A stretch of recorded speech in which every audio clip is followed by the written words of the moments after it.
everybody, this is Angie with Mystic Mountain Homestead, and today we're going to learn how to make hummingbird nectar because it's that time of year. And we live out here in the country, as you know, in the Arkansas mountains, and we've got a lot of oak trees out here, and hummingbirds love oak trees. They like to go really high in the trees. They like pine trees too. But anyways, where I always see them is close to an oak tree out here. So I want to give you some hummingbird facts, and then we're going to learn how to make the nectar so that you can attract hummingbirds on your homestead as well. Hummingbirds can flap their wings 70 to 80 times per second. That is hyper, guys. That's like more than you know who in the background. So anyways, they have tongues that lick 13 licks per second. That is a quick tongue. So anyway, and they can fly up and down and right and left and right side up and upside down, and they can hover in the same spot. And the way they do that is they make a figure 8 movement with their wings. And the beginning noise that you heard is what they sound like when they're in the hover mode. They'll just kind of stand still, and they look like they're perfectly still, but if you look really close, you can see the wings just going nuts, and that's the noise that they make. They get their name from that noise, hence hummingbird. Anyways, so I know sometimes I think I'm funny and I'm really not, but whatever. So what they drink out in nature is nectar from the flowers, tree sap. They like to eat little bitty insects, and let's see, what else? Well, of course, hummingbird food that I put out. Insects, pollen. They like pollen. Okay, so anyways, I want to tell you about the commercial hummingbird nectars that you can buy in the store that you see that are red. Now, the reason why they're red is because hummingbirds are attracted to bright colors. They're attracted to red and yellow and orange, and if you've got cannas, they love them. Trumpet flowers, they love them. They actually put their beaks down inside the trumpet, flowers, because their beaks are straight and they can go straight down inside there, and they draw up the nectar with their tongues. So if you plant flowers that are bright colors, your hummingbirds will come. And the people that manufacture hummingbird nectar know this. So they make nectar and put food coloring in it. The food coloring is dangerous for them, guys. It can kill them. Do not feed your hummingbirds that stuff with the food coloring. Do not add food coloring to your hummingbird food that you make for them, because it's really not good. And guess what? There are over 3,000 species of hummingbirds, and 12 of those come here into North America every summer to spend their time. And out of those, a lot are on the vulnerable and endangered list. So I think being responsible for ourselves and being self-sufficient, we've got to look out for the animals that can't take care of themselves or that we've endangered to begin with. So a good way to do that is make your own hummingbird and hang it. Always hang it in a shaded area.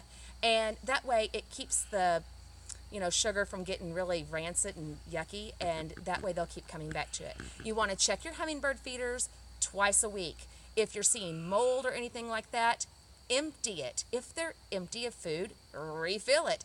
This takes like no time, guys. You can do this. Check them twice a week.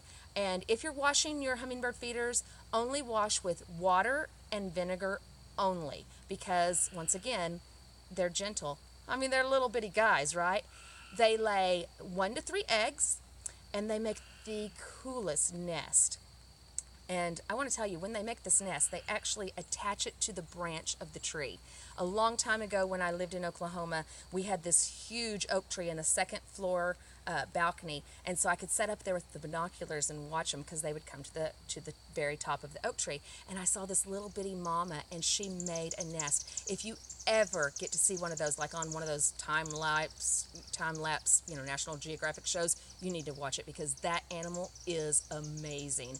They make these nests onto the branches, and I don't care what kind of storm comes, she's holding on to those babies.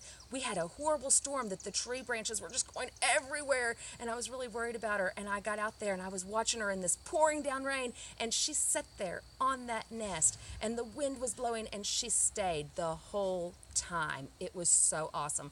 And she hatched 2 little babies, and I got to watch them get fed and fly away. They usually fly between 18 to 30 days after hatching, And the gestation period,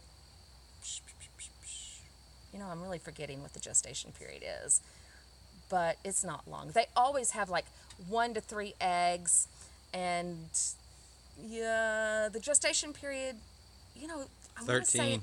oh, okay, so there's Mr. 13 Editor. to 22.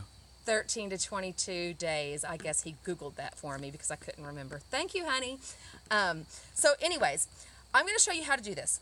First off, somebody told me that my writing that they couldn't read on the pig video. So look, I wrote big. Yay, Angie. So you're going to make your food at a 4-to-1 ratio. You have, for every 4 cups of water, 1 cup of sugar.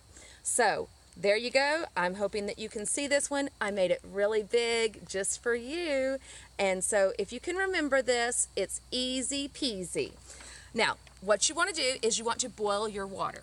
I actually made a smaller batch because I'm just, doing it for right now. But later on, we'll make more and we'll put all of our feeders out.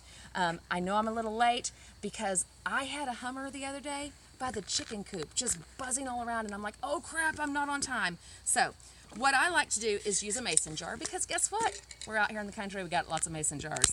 So you're going to take boiling water and you're going to put it in there. So I'm halving this recipe, everybody. There's your boiling water. Then you're going to take sugar.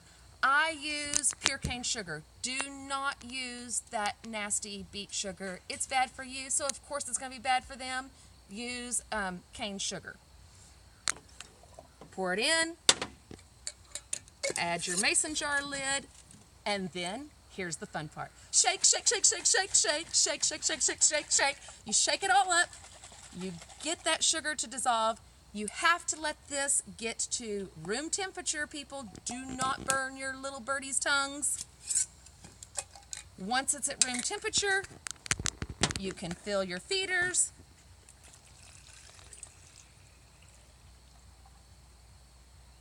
Oh, look. Oh my gosh, guys. That was perfect. Fill your feeders. Did it lock? There it goes. You always want to make sure it's locked before you flip it over. Now we're good to go. So hang it in a shaded spot, and in no time you'll start seeing these little guys. And if you're really good, you should put a camera like up in your window or something and see if you can catch them. Now, here's something that I found out that's going to be really awesome. I'm going to try this year because I've actually seen people feeding the hummingbirds out of their hand. And I'm going to try it. So I looked up what the tips and tricks are, and this is something you can try too. If you put your feeder in one place and you make sure that it's there, and you sit by the feeder every day, and you want to wear the same clothes. So obviously I'm wearing purple today, or a red color or a yellow color would be really good. And you're going to wear this color every day when you sit by your feeder. And you can get closer and closer to them because they're going to recognize you, so they don't see you as a threat at that point. And then you can hopefully get right next to them. It's always fun to get a good buzz by because you can hear them make that noise that I gave you earlier. So I hope that you liked this video. I hope it was informative. Don't forget, it's a 4-to-1 ratio. And anyways, I hope that I was able to give you something. I hope that you enjoy this as much as I do this summer. So like, subscribe, and don't forget to ring the bell so you get notified every time I've got major important information to give to you.